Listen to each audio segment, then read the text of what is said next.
It is a privilege that each and every one of you have chosen to be with us this morning. So we welcome you this morning to Heart of Longmont. We certainly are glad that you're here. I'd like to just draw attention to our beautiful altar flowers this morning.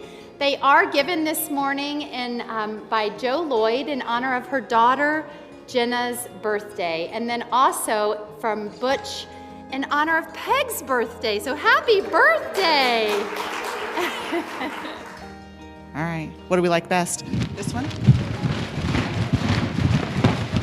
Or the mushroom where we go up and everybody goes in? Well done. Gracious God, we lift to you today these students. They stand here ready to receive your blessings, and they commit themselves to study and learning in the school year ahead. We ask your blessing on each one of them.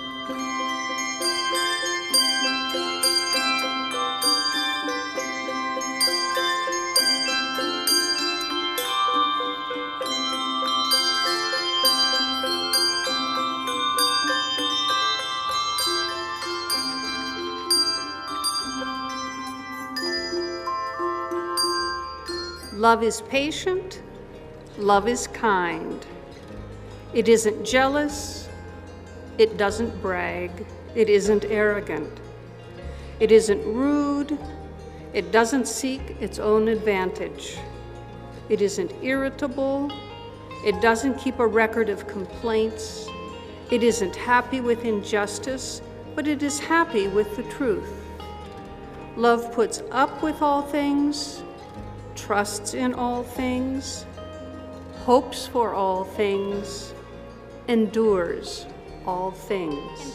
Now imagine if someone tried to do that, to make something, and they just did it haphazardly, and they didn't really have a pattern, and they just sort of cut and sewed, and they were hoping for the best with no real plan.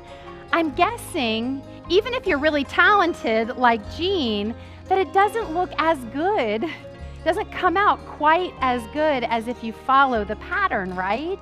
The fruits of the Spirit that Paul speaks of in Galatians, they are meant to give us a pattern to follow. They give us this pattern, this roadmap, if you will, of how to have a life that really is life.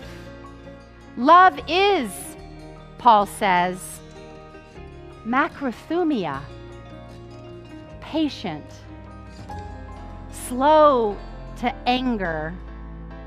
And then later on, he says what love is not.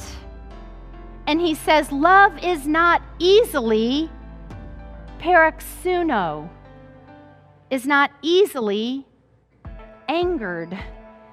And here's what I think is interesting. When Paul is talking about macrothumia, this long fused life, slow to anger as a fruit of the Spirit, Paul says the Spirit will create this in you.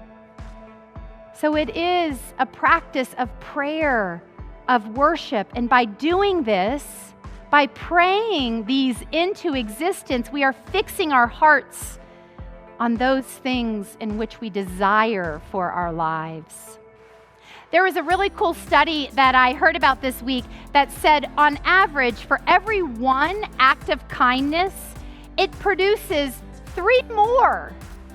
So I don't know however many of you are here today, but imagine that. Just do the math if you're a math person. If you do one act in the world, it will produce 3 more.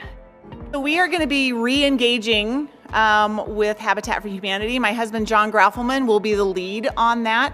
If you have time this coming week is when they need it. It is seriously every single day this week they're doing something.